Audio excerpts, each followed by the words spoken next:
Hello friends, welcome to Creative Medicine. In this lecture, we will learn about Management of vaginal prolapse.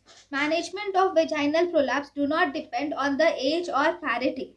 If there is cystocele or urethrocoele, we do anterior colporrhaphy. If there is enterocele, then we do Moschowitz repair or Halban's repair or Mechal chaldoplasty is done.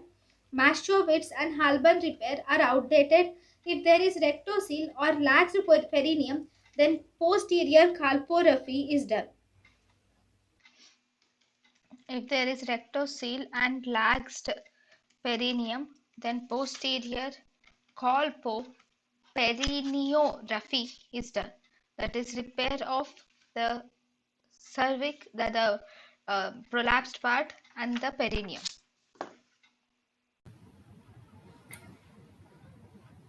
thank you and thank you for watching.